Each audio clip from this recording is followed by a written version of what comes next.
आखिर भगवान श्री कृष्ण की मृत्यु के समय क्यों आए थे पवन पुत्र हनुमान जी? क्या वो सचमुच भगवान श्री कृष्ण के मृत्यु के समय वहां पर मौजूद थे? आप देख रहे हैं कर्म वचन लोग। तो चलिए अब शुरू करते हैं। वीडियो में आगे बढ़ने से पहले हमारे चैनल को सब्सक्राइब अवश्य करें और बेल आइकॉन जरूर दबाएं। साथ ही कमेंट बॉक्स में जय श्री राम जय श्री बजरंगबली अवश्य लिखिएगा।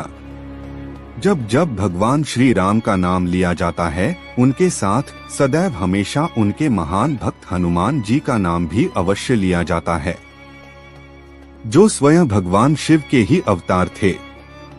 एक महान बलशाली देवता जिन्हें हरा पाना किसी के भी बस की बात नहीं थी।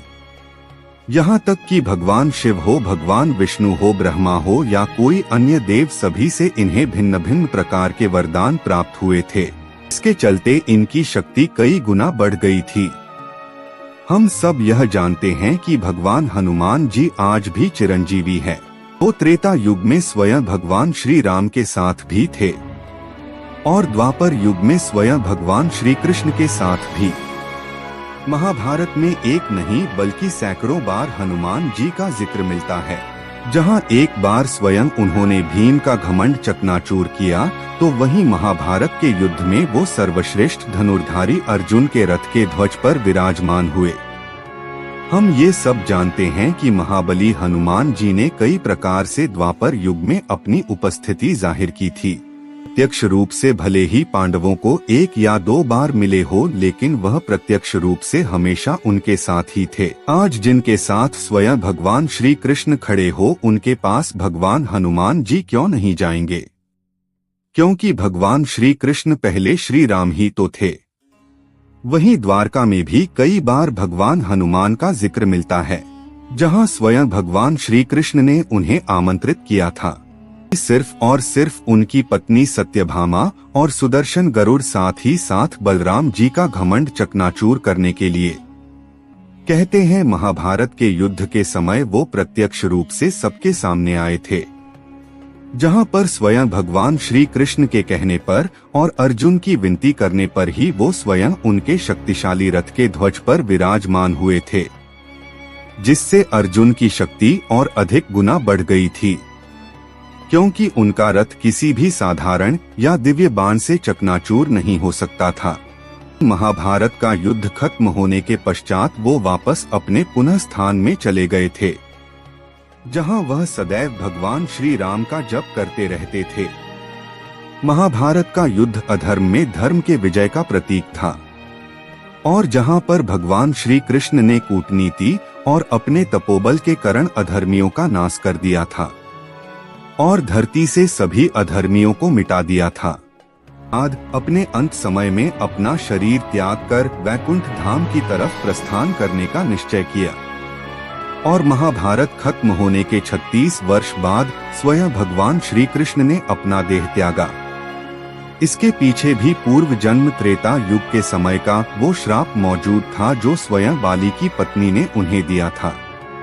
और वो बाली ही था जो एक शिकारी के रूप में आकर भगवान श्री कृष्ण के पैर पर उन्हें मृग समझकर वार कर देता है, एक बाण छोड़ देता है, जिसकी वजह से स्वयं भगवान श्री कृष्ण को अपना देह त्यागना पड़ा था।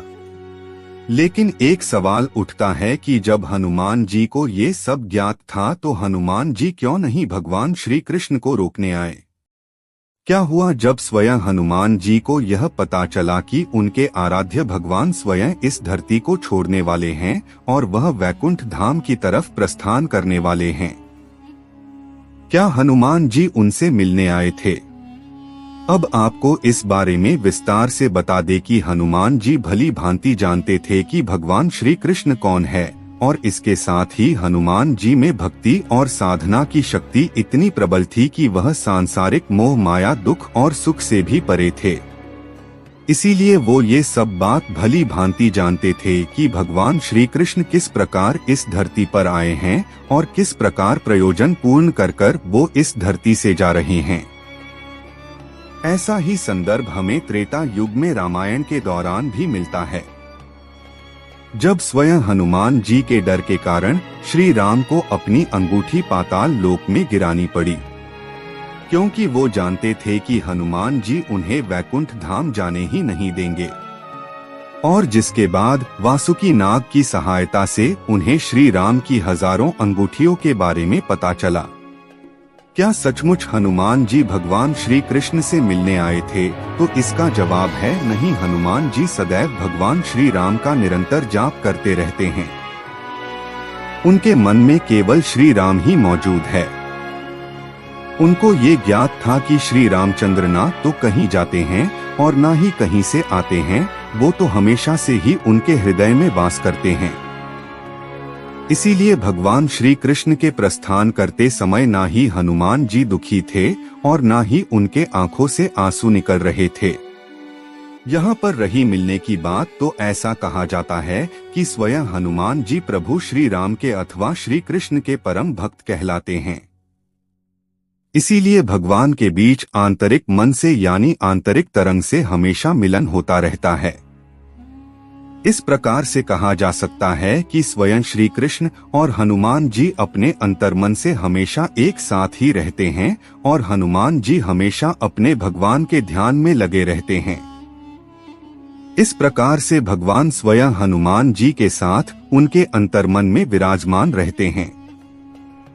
इसलिए मित्रों, सच्चे मन से कमेंट बॉक्स में अवश्य लिखे जय श्री राम, जय श्री कृष्ण। तो मित्रों, आज के लिए इतना ही। वीडियो अगर आपको अच्छी लगी हो तो चैनल को सब्सक्राइब अवश्य करें। धन्यवाद।